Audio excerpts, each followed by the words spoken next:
Before the season even kicks off, soccer fans are already making predictions. Who wins the league? Who qualifies for Europe? And who's lifting the trophy at season's end? On Kalshi, America's #1 prediction market platform, you're trading against peers in a live market, meaning there's no house. And as the probability changes, you can buy in and out of your position. For a limited time, download the Kalshi app and use code CUP26 to get $10 when you trade 10. KALSHI, Kalshi. Trade the beautiful game. 18 plus only. Restrictions and eligibility requirements apply. Event contract trading involves risk and may not be suitable for all investors. Prices, values, and available markets may differ from those mentioned. For more information, see kalshi.com/regulatory.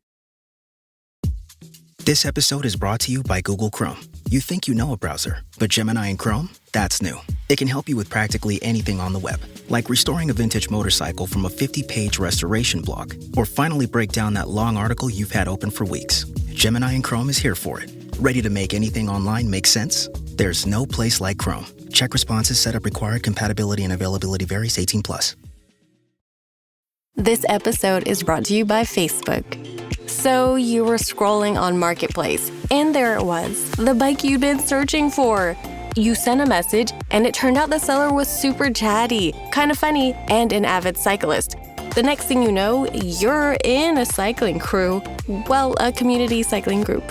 The thing about Facebook, you might find more than what you're looking for. From a browse to a bike ride, this summer find more on Facebook.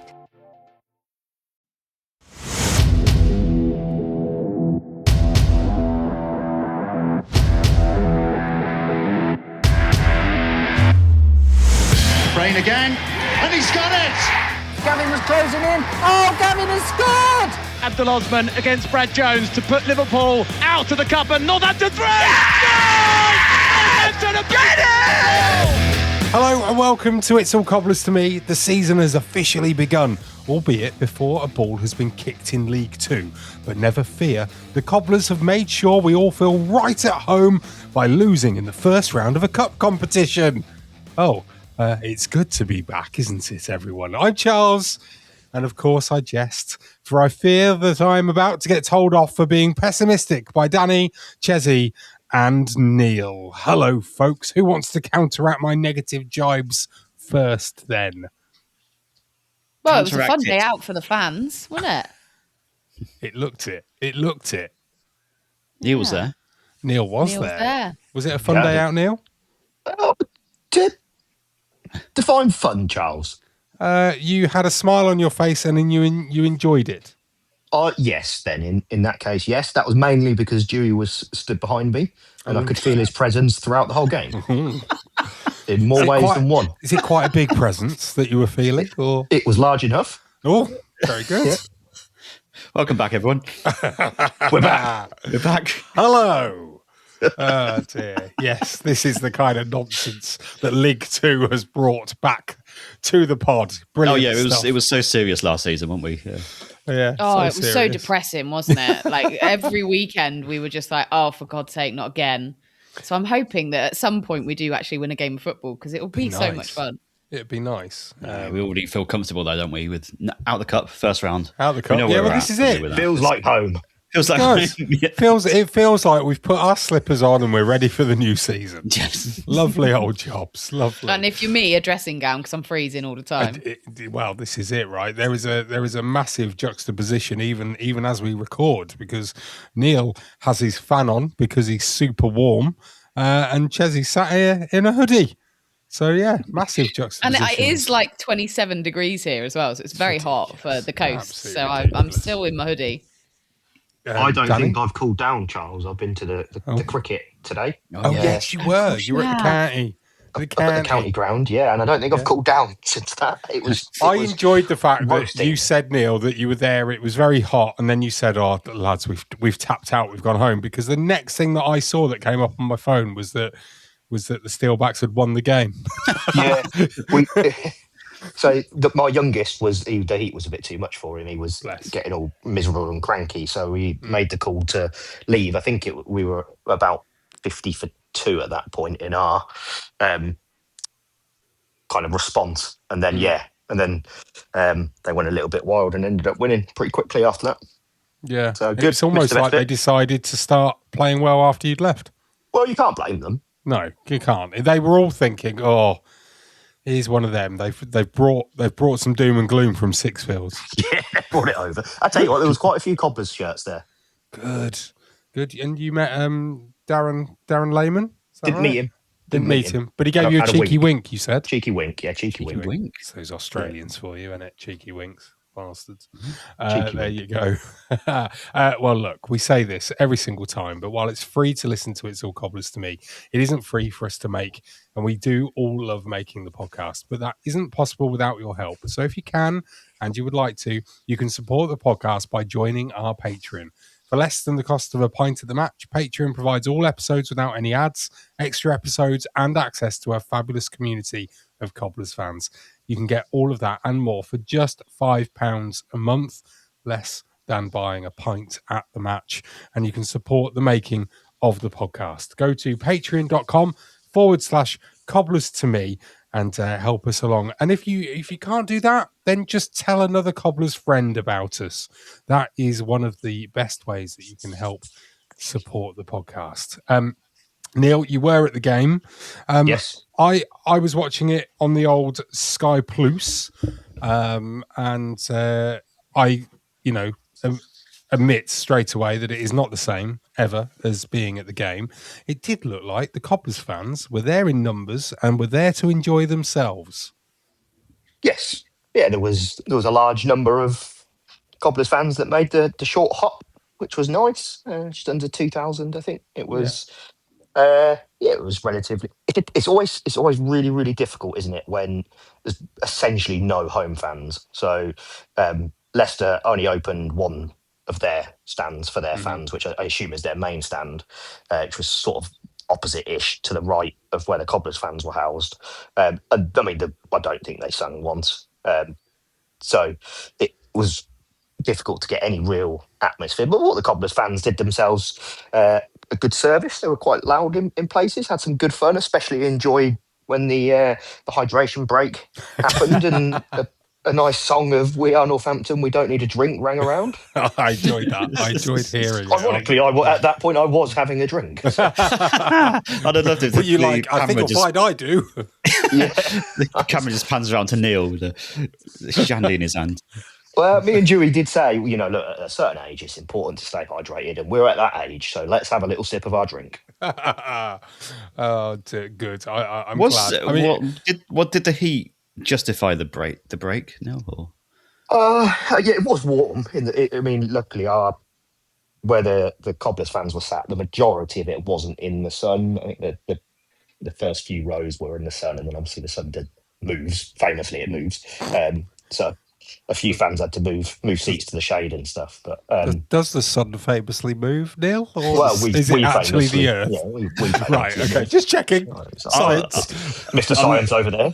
So glad, by the way, Neil, that Buzzer wasn't playing, because if you were shouting "We Are Northampton, We Don't Need a Drink" and Buzzer, he'll be looking over you going, "Neil, shut up." I'll be honest. I suspect Buzzer may have spontaneously combusted if he'd been playing. It was hot, and it was hot, and actually, I was at an amateur friendly game on Friday evening, the night before, and whilst it was hot then, and we did a hydration break, if you will, it does make sense in that heat. I know it's not the norm and it's not a welcome thing. I get it. But it does, like when it is over sort of 25 and pure sunshine, it does kind of make sense. I think the problem is that because we did have this in very high temperatures before the World Cup. It did happen. It was a thing that sometimes there would be drinks breaks. But I think the World Cup has created this thing. First of all, the word hydration break was introduced for it. So that will now forever be synonymous with boring, rubbish. You don't need to do that nonsense. And secondly, of course, at the World Cup, there were plenty of games played not in massive amounts of heat, and the hydration break still happened. So there's going to be that's the point. There's going to be a knock on. Like there should be a temperature thing, right? If it's over 25 degrees or whatever that temperature cutoff is, then a hydration break is important. If it's not at that level, then fine, crack on. Yeah. If they're doing it at -4 in the winter, absolutely not. Say, if we were at Crawley away in February, then Bovril break, Salmons will be cock-a-hoop. Bovril break. I spilt an entire cup of Bovril over my head once when John Joe O'Toole scored. Bovril head. Not intentionally, but obviously I jumped up in excitement and the Bovril went all over me. It was like a fan park, like you get at the fan parks. Yeah, but it was unintentional. I just got excited. Bovril instead of beer. I think it would have been a lot worse, Jeffy, if it was intentional. You were doing like the Bovril challenge. Oh dear, exceptional. Good to be back at the football, Neil. This is what I want to know. Did it feel like it was a competitive fixture? You've alluded to the fact that because Leicester only had one side of their stadium open for home fans, that maybe it didn't. Maybe it did feel like an extra friendly. Did feel a little bit at times like a bit of a glorified pre-season friendly to me. I wasn't even that necessarily annoyed by losing necessarily, because it felt to me a bit like a the final pre-season game because of the timing of it, and then obviously it's first time in a while it's been done on a Saturday, the Carabao Cup, which is interesting. I'd be interested to see whether that's helped attendances actually, because that would be a good selling point if it has increased attendances. I mean, it didn't work for Leicester, so we'll see, I guess. I know. But at times it felt a bit pre-season-y. It was good to be back. It was great to see so many people that you used to seeing, saying hello to, having a chat to. It was nice. Saw Gareth and Valerie. Yes. That was a lovely, lovely moment. Mike Fuller looking resplendent. David Knight.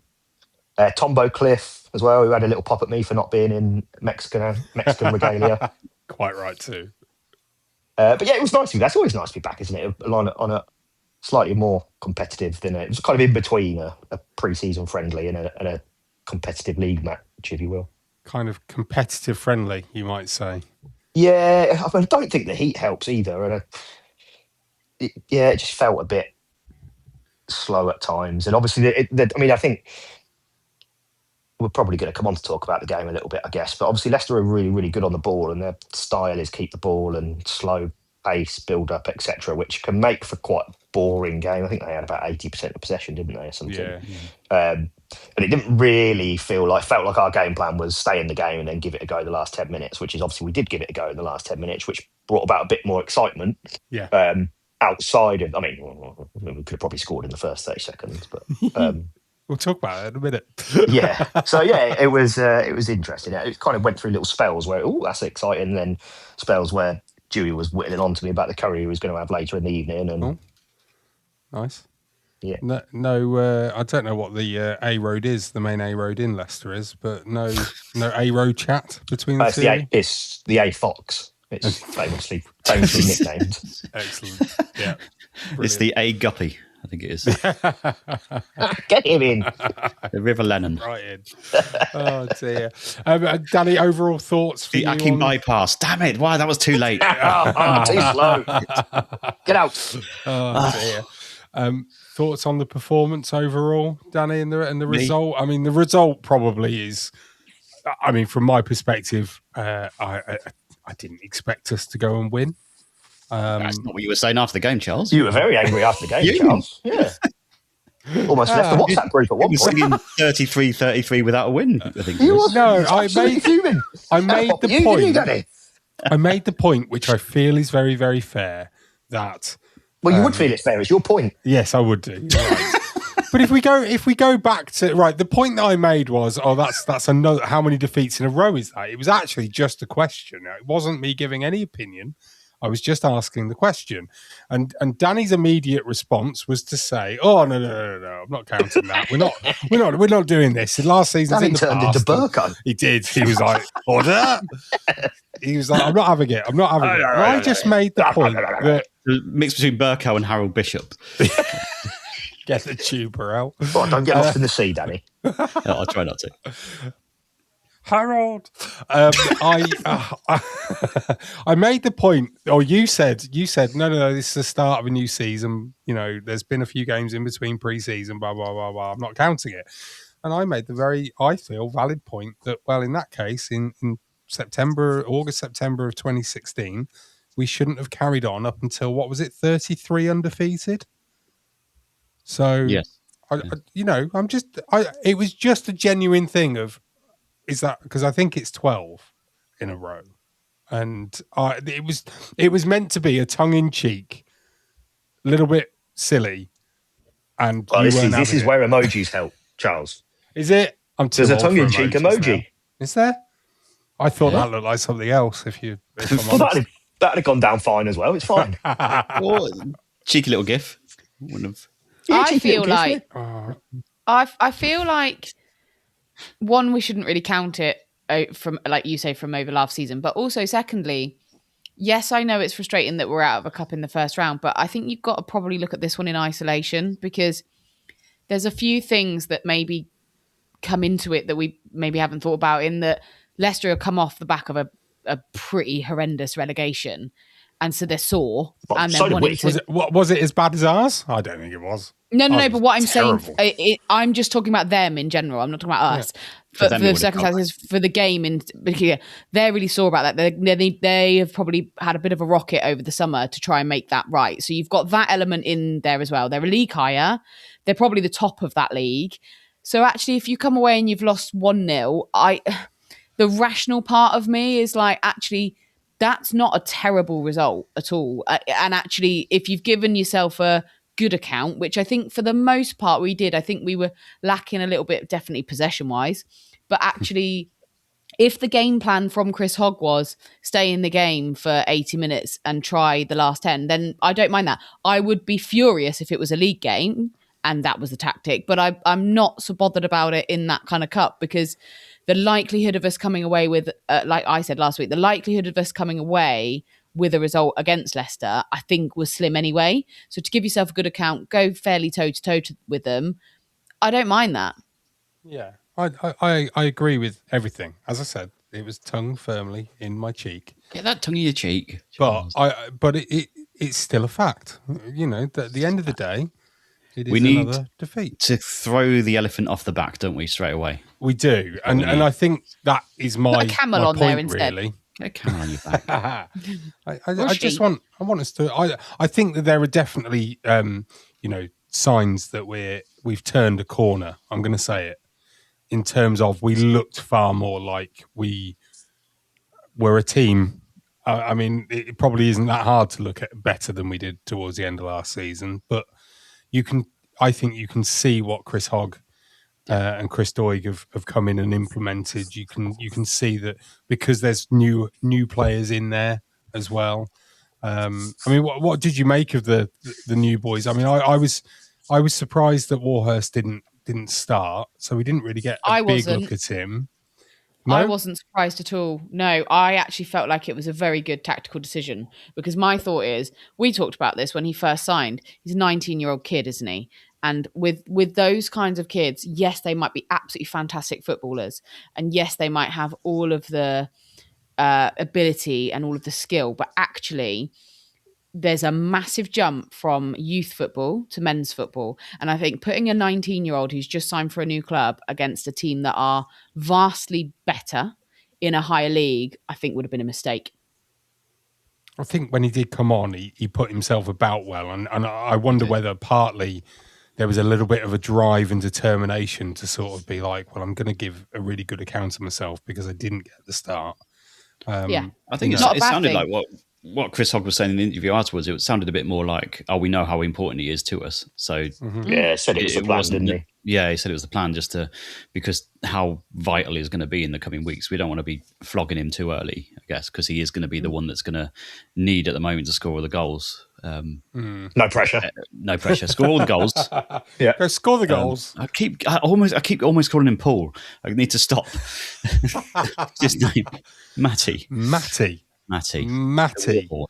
Yes, Matty but he Warhurst. did look like he was putting himself about a bit when he came on, which is good to see, because they had giants in defence, didn't they? Old Suter, who went to the World Cup, I think, didn't he? As well? He did, yeah.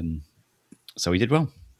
He made a couple of great runs, by the way. There was one quite near the end where, I mean, from my view, it looked like Sam Hoskins had the simplest opportunity just to slide the ball through to him, and Hoskins went for a little chip attempt that had too much on it and went through to the keeper, which that really frustrated me because it looked super simple from where I was sat, but then it always does, doesn't it? So I'd have to see it back to see if it was as simple as it seemed. But he made a couple of those runs in the short time he was on the pitch, old Matty. So yeah, signs are good for him. I thought when he came on, he did well.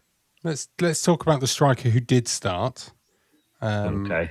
Harvey, good old Harvey Saunders, HFS as we're nicknaming him, or DFS at this moment in time, or DFS depending. I mean, he could have put us 1-0 up within a minute. I mean, he should have. Yeah, maybe he should have done. I have watched it. Maybe, Charles. He should have done. I have watched it numerous times, and yeah. I have seen worse. I'll give him that. The one he missed in pre-season. Against Leicester. Yeah. Yeah. Although you can't justify it. I don't even try and justify it. It's a lack of conviction. It's just a terrible miss. It was a crap attempt at a finish. He actually passed it back to the keeper, basically. Comes off his heel, I think. I'm not even fully confident it was going in if the keeper had missed it. So, caveat that was as well. I thought his overall performance was really good in terms of putting himself about. Yes. So he did make up for he's a nuisance, isn't he? He's the type of striker I think who's going to need a goal or two to give him that. We were warned previously by previous. I know you shouldn't always trust what previous clubs fans say about players and stuff, etc. We were warned that he couldn't finish, and the signs so far would suggest they're correct. But I will agree, Danny, he did. I thought he actually put himself. He was a nuisance. He hassled a lot. He put in a lot of good work. It's just he struggled to look past that first minute finish. I want to sort of give him the. I don't. It's not benefit of the doubt or anything like that. I just, for me, obviously the first touch, he's intercepting the ball. So I've seen a few people sort of say, "Oh, he should have just hit it first time," but he's literally stretching to intercept the ball. But he's not going to get any power behind it to hit it into the net and hit it goalwards. So he wins the ball through that, which is great. And the fact that he's harried it. Not on his own. There was a press going on, which was great to see again. And, it is the finish and there isn't anything that you can do to justify it or defend it. But for me, the positive is that he was in the position to actually make the mess of it that he did. Yeah, Jack Vale would have been in defence. Jack Vale would have passed it backwards. We all know. That's what I mean. So... Yeah, and actually, he almost got in a couple more times, and he was very close towards the end, wasn't he? Almost sneaking in again. So, look, I think overall, actually, he did all right. It's just a god-awful finish. Yeah, it's one of those, isn't there? And in fairness, I mean, what I'm about to say is completely not fair, considering we've just spent the last 4 minutes talking about it. But it's one of those. He just needs to forget about it and move on and never think about it ever again. Not that we've let him for 4 minutes, but there you go.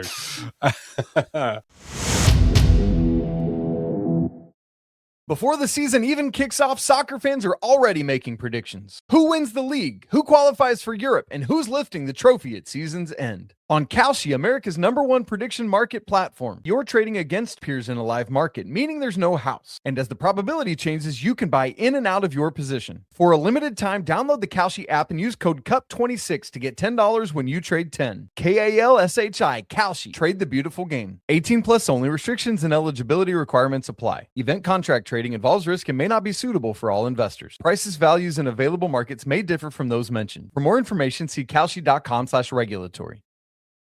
If your business runs on 5 different apps, 12 browser tabs, and 1 spreadsheet that everyone's afraid to touch, it's probably time for Odoo. Odoo is an all-in-one business management software that connects every part of your business into one powerful, easy-to-use platform. So instead of wasting time switching between disconnected systems, your entire business works together in real time. Your team moves faster, your data stays accurate, and you can actually focus on growing your business. Let one unified system run your entire business. From the first opportunity to the final payment, everything works together in one place. Whether you're a small business or managing a large operation, Odoo gives you one flexible platform built to grow with you. Learn more at odoo.com. That's ODOO.com. Chris Hogg's comments after the games. A few people have said, I've seen, they felt that they were quite refreshing, the way that the Hogster was talking. Have any of you actually heard? Was it because we could understand him? It might have been some of that, to be fair. No, I felt it was quite refreshing because the first thing that he literally said was, "I don't like losing." Yes. It wasn't, there was no kind of like, respect the point. we played well, blah, blah. There was none of it. He came out straight away and went, "Oh, well, I don't like losing." So I'm not basically saying I'm not happy and I'm never going to be happy when we've lost. And then he went in to sort of talk about, bits and pieces about that were positives and answering the questions about, Warhurst not starting, for example. Correct me if I'm wrong, because I'm probably going to say, is it Dacian? Donation. JD. Just call him JD. JD. St. Lucia. Talking about how he came off and what was wrong and that there is nothing wrong. He was one of the players that had a bit of illness in the week.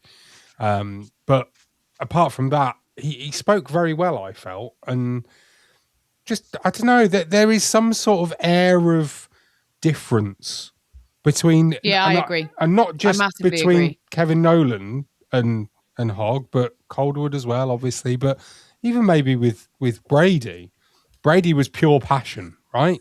And we loved him for that.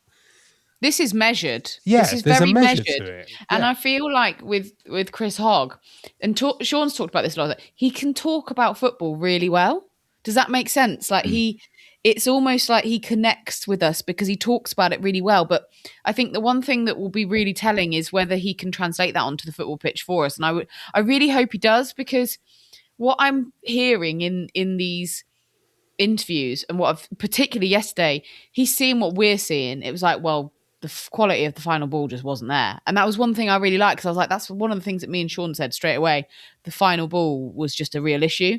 And I feel like if he can translate everything that he's got in his brain onto a football pitch with those kids, and, well, they're not kids, but we view them as kids, don't we? Because they're in their early 20s, most of them. And if you can do that, I think you're onto a winner. I think what a lot of football managers try to do is hit the fans with all these cliches, and no one really needs to hear it. You just need to hear, that was terrible because we lost, or that was all right because we won, and that's all right in the middle if we draw, and that's what you want. It's not, what you don't want to hear is a load of waffle. Yeah, I think that's fair. I really do think that is very, very fair. I want to move on to talking about some of the ins and outs that we've had over the last week or so.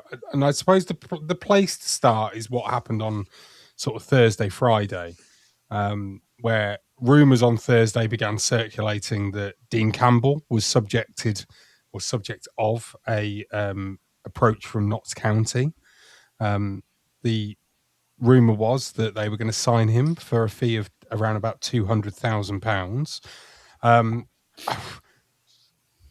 I don't mean this in a bad way or in a mean way, but was I the only one that laughed? I just felt, A, are we really going to sell a midfielder when we don't really seem to have that many at the moment, central midfielders? And B, are we really going to get £200,000 for a player that has just been relegated with us and wasn't great last season? I think it was a deal. Yeah, I think it's a good... Sorry, Jeffy. I think it's a good deal. I think, for me, actually, the game against Leicester, Perkins did everything Campbell did for us, if not probably to a slightly better standard. I felt more comfortable with Perkins there. Still got a bit of growing to do, I think, in terms of strength, Campbell perhaps, but it doesn't stop him putting himself about and stuff. And I thought actually Perkins was really, really good. So, and he wasn't playing bloody left wing back, which was nice. So I think, like, for me, like, you know, if you, like, I know we brought in, you'll come on to mention this in a minute, Charles, I'm sure, Lee Evans, like, instantly selling Campbell for 200 grand, which was his release fee or whatever it is in his contract and stuff. It's a great deal. We've got him for free. We've made 200 grand on him. It's a great deal for him. He's gone back up to League One to a decent sized club who are looking to stabilise in League One like we were looking to do. So it kind of makes sense from all parties considered, right? And we potentially had Jack Perkins who can play there and do a great job as good as Campbell would have done, I think, personally. And then you bring in, you know, Lee Evans as well, who's got an experienced older head and stuff. And then hopefully, I mean, I don't know what the plan is, but hopefully some of that money can be used towards a couple of new wide players to replace some of the ones that aren't quite up to it, perhaps. Yeah, like I said, I didn't mean it in a mean way. I mean it in the fact that only a few, you know, up until we sold Charlie Good for £1 million, we'd have looked at 200k as being a transfer fee giving to us as being massive amounts of money.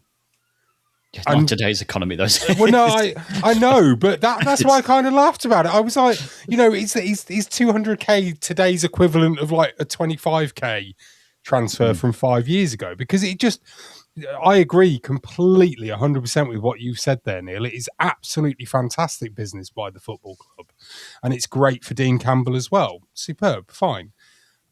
I was just shocked that a club would pay that kind of money for not Dean Campbell personally, but for any player that was in an appalling team for the last 6 months of last season, 5 months, and you know, would then go and pay that much money. I know it's his release clause. I get why, but so Notts County, wow.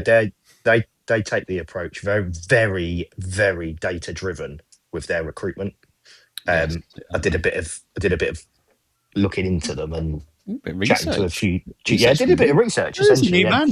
Yeah, new season, new me. Welcome naked, to obviously. The ninth season of us doing this podcast. And finally, Neil has actually done some research. They're super data driven with their recruitment. Right. And they're almost religious by it and stuff, which, you know, look, it's a bit like Moneyball, right? If you've ever seen that film, like it's been proven to, it doesn't always work. Sometimes, you know, it doesn't work out and stuff. But actually, and if you look at some of the stuff, stats-wise, Dean Campbell last year, you can see why it makes sense, right? You know, look, so you can see why they'd want it. And, you know, he was on an upwards trajectory. Unfortunately, probably for Dean Campbell, he was part of one of the worst Northampton Town sides in history. But that has happened before, where players have been part of an awful side but go elsewhere and flourish and shine. Sometimes it's just the environment. It's very, very hard, football especially, to when a cheese starts rolling downhill in a negative manner and starts going mouldy, it's very hard to turn that around. So yeah, that's fucking think of an analogy. Cheese is Dean Campbell, do you think? Oh, it'd be no nonsense. Edam. Oh, no nonsense. Ooh, strong cheddar. You know what you're getting. Edam's got like a really like tough rind, hasn't it? I.e. the wax on the outside. You've got to kind of peel that away to then get into a softer centre. No, which is Dean Campbell all over. Yeah. Okay. Just eat the rind. Just eat Dean Campbell's a lovely guy. Wow. Eat the rind. I mean, it's not rind, is it? It's wax on an Edam. Wax. Red wax. Jeffy goes around Baby Bells just eating them whole without unwrapping it. Get it in there. Go on. Oh, dear. Brilliant. The next day, oh no, it was just hours later actually. So after it was confirmed, no fanfare, was it? All of a sudden there was just an announcement that we had signed Lee Evans on a year's deal, free transfer as well. seems to have had a very, very positive career. He's won promotion several times.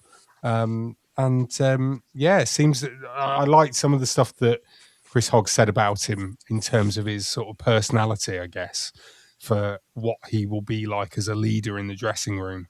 And I think I said this about one of the other lads that we've signed as well. It might be the other Evans, Mr. Citrus. Mr. Citrus, who's won promotion. Was Mr. Citrus, was he at MK last year? Yeah. Is that right? Yeah, that's the right player. So players like that they know what dressing rooms that win promotion are like. They are aware of the type of culture that you sort of need to breed success. And I like the fact that this is another of those ilk, if you like, with Lee Evans coming in and he's that little bit older. He's a more experienced pro and therefore will hopefully be one of those voices in the changing room that can kind of be a bit of a commander. I mean, Chris Hogg said he didn't give much information away, did he? I think it was on the Cobblers show on Thursday. He was asked whether John Guthrie was going to be captain for the season, which he said he was, and that there was going to be a leadership group within the dressing room. And he wouldn't go into who those players were because he said it could be quite fluid, which I quite like the thought of. Essentially, if one person is a bit of a dick, then they're not in the leadership team anymore, I guess. I'd like to think they wouldn't be in the squad anymore. Shipped out, off you go. By the way, I think Lee Evans might be a complete mad bastard because he had long sleeves on against Leicester. Yeah. Well, we need one. Did he have long sleeves on? He had long sleeves on. We love a mad bastard, don't we? Look at the history we've got with him. So who doesn't? Didn't you say he reminded you of someone, Neil? Me? Yeah, past. No, that wasn't that me. was Jake, I think, wasn't it? Oh, was that Jake? Yeah. He gave him animal vibes, didn't he? Yeah, apparently so. I really hope so. Because that is something I've truly missed. If he could kick down a corner flag at some point, that would really make me happy. Yeah, we'd all like that. I would like him to steal Ian Holloway's hat on Saturday. Yes. It's on his way out the tunnel. It's like, off it goes. Oh, that'd be lovely. That really would be. And then I guess the other piece of news, really, that, ins and outs. News. Probably the least surprising of news. Neo Dobson went on loan to St Ives. I think Ives is this mystical place that we just send people. I don't think it actually exists. It's just like is this like how EastEnders characters go to Coventry and Corrie ones go to London? Yeah. You go to London? No, when you were a kid and your parents used to send your pets to the farm. It doesn't actually exist. It's not a place. Oh dear! It feels like it's like a holiday resort, doesn't it? St Ives, so it's not. It's in the middle of nowhere. Yeah. It's Dobson's there joining the Tiger Club. I used to go to Tiger Club every night when I was a kid because I used to live at Haven. Absolutely brilliant. Right, you used to live at Haven. I did used to live at Haven, yeah. Actually live or just like on holiday? No, we lived there between our house being sold and our new house being. That's incredible, Jeffy. I know we lived because we were really young and Dawn was having another baby, so we had to move and we couldn't. It was quite a while before the houses were all sorted out, so we stayed at Haven, which is just up the road. Wow! We went to the nightclub every night. Oh, that's nice. That is. What a childhood you had. I know. I mean, I've had the greatest childhood anyway, living where I live, but. I mean, to spend your life at a holiday park, great fun. Do you think Neo Dobson's childhood has ever been that good? I mean, no one's living at Haven. As a person that lives in Watchet Town, trust me, that is peak childhood. Yeah, on a serious note, a serious question here, because Neo Dobson has signed an extension along with James Dadge this season.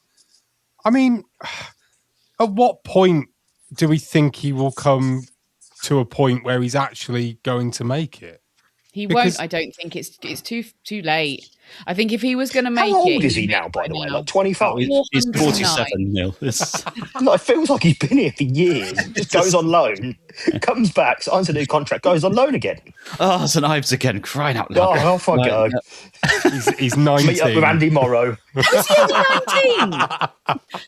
He's not 19. Is he only 19? Bless him. He don't look it. Yeah. I mean, if there's only one legacy The Birmingham layoff for pins. The chaos that he caused by that little run. Yeah. That'll live with me. Maybe he'll come good. He might be a late bloomer. Maybe. 19. Late Mr. Bloomer, yeah. I thought he was about 25, so, I just enjoy the fact that he's had all of these loans basically and not really done anything. Was Dyche similar before we broke in? No, well, Dyche has made it, hasn't he? I'm saying is beforehand. Dyche went to Woking, didn't he? Was it Woking? Yeah, he did a couple of times, didn't he? But you mean he did well there, didn't he? Yeah, he did. Wasn't he their captain? And he got recalled, didn't he? He came back because we actually brought him back as opposed to anything else. It's not one that you look at and you think, Neo, I mean, it's not when you look at it you think, oh, I can't believe we sent him out on loan. No. Whereas with Dyche, a few times we were like, we could do with him, didn't we? Maybe there's something there. Maybe there's something there that we just don't quite see. And we haven't seen hardly any of him, really, have we? So it's quite hard to tell, I guess. Me and Danny have seen the greatest 10 seconds of our lives, really. Well, on that basis, then get him in. So, I mean, it probably didn't help that we took the Vroom Vroom so seriously last season that we did. We probably would have seen a lot more of him in that one. It's a fair call, I think. I mean, so he had a loan spell with Kettering in 23-24. 3 appearances, scoring once. In 2024, he made 2 appearances on loan at Banbury United. In 24-25, he played for Corby on loan, 21 games, 7 goals. And last season, he was at St Ives Town. And he played 15 games and he scored 8 goals. Not a bad return, right? No, not at all. That's a pretty good thing. So he then goes back to St Ives now for another season, for another crack at it with them. I don't know. But we must think as a club that there's potential there. We must do. Yeah, we must do. Well, they're not stupid, are they? These recruiters. Well, no. Just say no, Neil. Well, okay, yeah. I mean, they don't get everything right. No, they don't. But I mean, if everything was right all of the time, it'd be very boring, wouldn't it? Correct, Charles. Yeah, we wouldn't have a podcast. Indeed. Well, that's it. I mean, we've never been right all of the time. It's very rare we're right, Charles. Yeah, absolutely is. As you'll find out on this weekend's Basement Tales as we make our 1-24 predictions. I'm looking forward to that, really am. I think, it's a good. I know the season started now, but it still doesn't necessarily feel like it has properly. First league game of the season on Saturday at home against Swindon.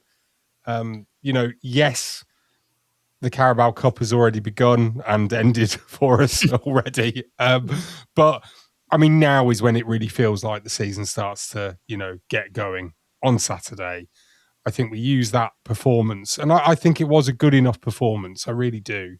There were bits where I agree with what Neil said. I think Leicester bored us an awful lot because that's what Russell Martin likes to do, isn't it? He likes to play possession football and pass it sideways and backwards and not really do very much with it. And that is essentially what happens on the game. So I'm quite happy with that as a performance. Yes, we could have seen a goal. We should have seen a goal. But I think the context of the game, Leicester are probably going to get promoted, I would suggest, out of League One back to the Championship, or at least they're going to be pretty close to doing so. Based on that, I'm not sure. I know it's a hard... Really? Yeah, it's a hard kind of one to look because you don't know what the rest of the League One's like, but we've been in it. I don't know. I know they've got some great players and stuff, but I feel like there will be better. Do you think they played their proper first team as well on Saturday? Fairly close, I think, wasn't it? Yeah. Old Mavadidi on the left. He was in JD's pocket quite a lot of the time, wasn't he? He dealt with him quite well. I can't think who the other first team players are. I thought they were quite poor. I know, right? Yeah. I still think I didn't see anything in them that's like. I mean, they kept the ball well, but outside of that, they were very boring, and there wasn't anything there that made me think, "Cool, they're going to fly League One." Bit of a Timu Spain, I called them on the weekend. You did. That was good. I'll clip that up, and at the end of the season, when they've won the league at a canter, I'll play it back to you. Congratulations to Leicester now, by the way, for winning the league. Oh dear, brilliant stuff. Yes, we've got a whole week's worth of pods coming up for you this week. We'll be back tomorrow with the mailbag, and then on Wednesday we'll have a very special episode for you. Stay tuned for that one. Keep your eyes peeled on your podcast feeds. We'll have another special episode on Thursday, and then on Friday we will have the preview show where Danny and I will be chatting to a Swindon fan for the first time in about 4 years. I'm excited about preview shows now. I mean, not that it wasn't last season, but it's quite nice to have a league full of new faces, isn't it, on the preview show? So I'm quite excited about it. Yeah, lovely stuff. So keep your eyes peeled on the podcast feed. Get involved. Follow us on Twitter and Instagram. And, of course, join the Patreon as well. Just search Cobblers to Me. We will see you, tomorrow for the mailbag. Goodbye. Bye. Bye.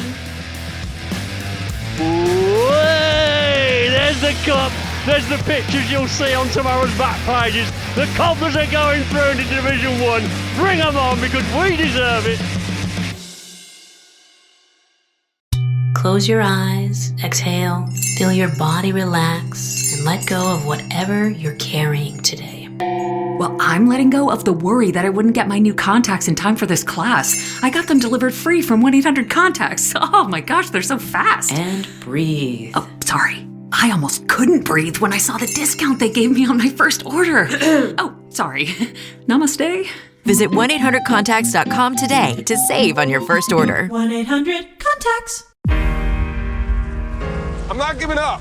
I am selling the building. The final season of FX's The Bear. The restaurant is flooded. Everything's either going to be okay.